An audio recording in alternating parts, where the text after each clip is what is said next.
अंगणवाडी सेविकाताई मदतनीस यांच्यासाठी अतिशय महत्त्वाचा जी.आर. आलेला आहे आणि कोर्टातील याचिकानुसार त्याची दखल घेण्यात आलेली आहे। नेमकं कशाबद्दलच्या याचिका कोर्टात दाखल झाल्या होत्या आणि कोर्टानं याबद्दलची दखल घेऊन काय निर्णय दिलेला आहे आणि त्यानुसार आता जे प्रपत्र किंवा एक प्रकारचं जी.आर. आयुक्तालयाकडून आलेला आहे त्यामध्ये काय नाही करण्यात आलेला आहे, लिहिण्यात आलेला आहे आणि कोर्टाच्या याचिकेनुसार आणि कोर्टाच्या न्यायानुसार आता आपल्याला काय अंगणवाडी सेविकाताई ते सुपरवायझर या पदाकरिता काय नेमकी जे जी.आर. मध्ये सांगण्यात आलेलं आहे आयुक्तालयाकडून ते आपण आजच्या व्हिडिओमध्ये बघणार आहोत। बघा, अंगणवाडी सेविकाताई मदतनीस यांच्यासाठीचे जे जी.आर. येत असतात, शासकीय योजना येत असतात, त्याचबरोबर कोर्टाचे जे निर्णय येत असतात, खास करून कोर्टाचे जे निर्णय येत असतात हे खूप महत्त्वपूर्ण असतात अंगणवाडी सेविकाताई व मदतनीस यांच्यासाठी। तर मी कोर्टाचे जे निर्णय येत असतात वेळोवेळी आपल्या चॅनलवर आणत असतो आणि अंगणवाडी सेविकाताई आणि मदतनीसताई यांच्यासाठी त्यांना हे निर्णय दाखवून देतो आणि त्यांना त्याबद्दलची माहिती देत राहतो। तर अशातच आता आजसुद्धा मी एक शासन निर्णय कोर्टाचा निर्णय टाकलेला आहे आणि त्या कोर्टाच्या निर्णयामध्ये तुम्हाला माहितीच असेल की अंगणवाडी सेविकाताई व मदतनीसताई यांना जे महत्त्वपूर्ण निकाल लागत असतात कोर्टाचे, अशातच सेविकाताईंसाठी जो निकाल आलेला आहे, आता मी जो व्हिडिओ टाकलेला आहे आजच, त्या व्हिडिओमध्ये सेविकाताईसाठी जे किमान 45 वर्ष वय करण्यात आलेले होतं पदोन्नतीसाठी आणि 10 वर्षाचा जो अनुभव आणि MSCIT वगैरे असं जे काही त्यांच्या अटी पात्रता होत्या त्या आता कोर्टानं त्या याचिकेनुसार त्या अटी पात्रता खारिज करून नवीन अटी आणि पात्रता निकष लावण्यात आलेला आहे, ज्यामध्ये की अंगणवाडी सेविकाताई यांना 12वी पास, त्याचबरोबर 10 वर्ष सर्व्हिस आणि म्हणजे 10 वर्ष तुम्हाला अंगणवाडी सेवा देताना झाले पाहिजे आणि त्यानंतर तुमचं जे वय आहे हे 45 वरून 50 वर्षावरपर्यंत केलेलं आहे कोर्टानं। म्हणजे तुम्ही आता 50 वर्षाचा असाल तोपर्यंतसुद्धा तुम्हाला आता पदोन्नतीने डायरेक्ट आपल्या मुख्य सेविका पदावर अर्ज करता येणार आहेत आणि तिथं तुम्ही रुजू होऊ शकता। तर अशा प्रकारचा निर्णय दिलेला आहे आणि तो मी आपल्या चॅनलवर टाकलेला आहे। तुम्ही जर तो बघितला नसेल तर आपल्या चॅनलवर जा आणि तो व्हिडिओ नक्की बघा। तर नमस्कार, मी देवानंद गव्हांदे स्वागत करतो आपल्या लाडक्या यूट्यूब चॅनलमध्ये, ज्याचं नाव आहे टेक्निकल मराठाजी। या चॅनलवर जर तुम्ही नवीन असाल तर चॅनलला सबस्क्राईब करा, लाईक करा आणि शेअर करायला विसरू नका। चला तर आजच्या व्हिडिओला सुरुवात करूया आणि जाणून घेऊया की हा महत्त्वाचा जी.आर. यामध्ये काय लिहिलेलं आहे नेमकं आणि कशाबद्दलचा हा शासन निर्णय काढण्यात आलेला आहे। बघा, एकात्मिक बाल विकास सेवा योजना आयुक्तालय, महाराष्ट्र राज्य, नवी मुंबई, महिला व बाल विकास विभाग, महाराष्ट्र राज्य, तर यांच्याकडून हा शासन निर्णय काढण्यात आलेला आहे मुंबई आयुक्तालयाकडून। तर बघा, इथं तुम्ही बघू शकता दिनांक 29 मे 2025चा हा शासन निर्णय काढण्यात आलेला आहे आणि इथं हेडिंग दिलेलं आहे तात्काळ काल मर्यादा, म्हणजे लवकरात लवकर याची अंमलबजावणी करण्यात यावी अशा प्रकारचा हा जो शासन निर्णय आहे हा काढण्यात आलेला आहे।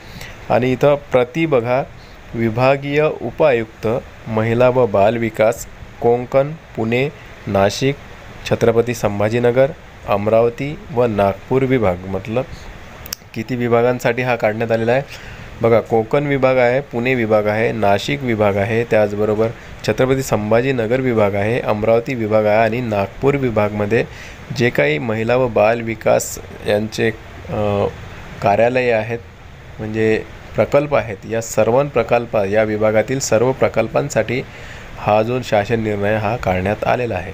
तुम्ही बघू शकता विषय काय आहे बघा, सेविका ते मुख्य सेविका पदोन्नती कोट्यातील निवडीने या प्रकारातील रिक्त पद भरती परीक्षा एकत्रित प्रमाणपत्र देण्याबाबत।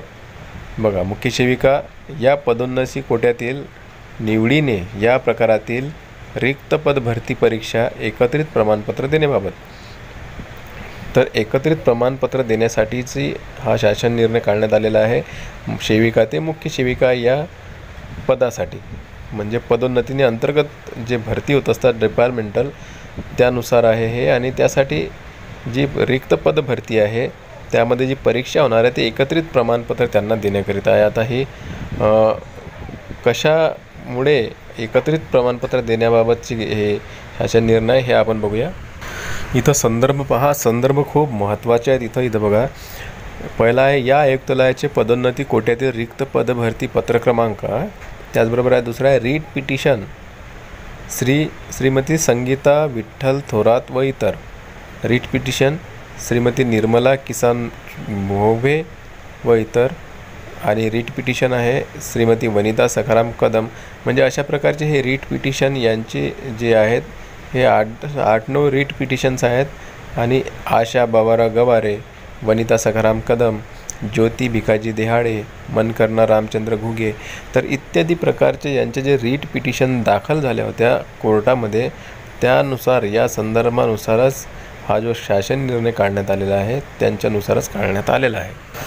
तर बघा शासन निर्णय काय आहे. उपरोक्त विषयास अनुसरून कळवण्यात येते की उपरोक्त संदर्भ क्रमांक 1 या आयुक्त कार्यालयाचे पत्रान्वये अंगणवाडी सेविका ते मुख्य सेविका या पदोन्नतीस पात्र अंगणवाडी सेविका यांना 10 वर्ष नियमित सेवा, वय वर्ष 45च्या आत मान्यताप्राप्त संवैधानिक विद्यापीठाची पदवी, हिंदी व मराठी भाषा सूट व संगणक अर्हता याबाबत एकत्रित व सुधारित प्रमाणपत्रे देण्याबाबत 104 नागरी प्रकल्प कार्यालयांना विभागीय उपायुक्त यांचे मार्फत कळवण्यात आलेले होते. तर बघा मुख्य सेविका ते मुख्य सेविका या पदोन्नतीस पात्र अंगणवाडी सेविका यांना 10 वर्ष नियमित सेवा, वय वर्ष 45च्या आत मान्यताप्राप्त संवैधानिक विद्यापीठाची पदवी, हिंदी व मराठी भाषा सूट व संगणक अर्हता याबाबत एकत्रित व सुधारित प्रमाणपत्र देण्याबाबत. तर यासाठी 104 नागरी प्रकल्पांना जे विभागीय उपायुक्त आहेत यांच्यामार्फत कळवण्यात आले होते. त्याचप्रमाणे प्रकल्प स्तरावर एकत्रित प्रमाणपत्र नाकारल्यास संबंधित अंगणवाडी सेविका यांना विभागीय उपआयुक्त यांच्याकडे अपील अर्ज करण्याबाबत सूचना देण्यात आल्या होत्या. तर सदर प्रमाणपत्रासंदर्भात वरील संदर्भ क्रमांक 2 ते 9 अन्वये कारण परत्वे अंगणवाडी सेविका ते मुख्य सेविका पदोन्नतीकरिता एकत्रित पात्रता प्रमाणपत्रे देणे याबाबत रीट पिटिशन दाखल झालेले आहेत. उक्त दाखल याचिका संदर्भामधील फक्त याचिकाकर्त्यांना त्यांचे संबंधात दाखल याचिकांच्या अनुषंगाने दिलेल्या न्याय निर्णयाच्या अधीन राहून तात्पुरत्या स्वरूपात अर्ज भरण्याकरिता एकत्रित पात्रता प्रमाणपत्र उपलब्ध करून देण्यात यावे, तसेच त्यांचे प्रमाणपत्रावर स्पष्ट नमूद करण्यात यावे.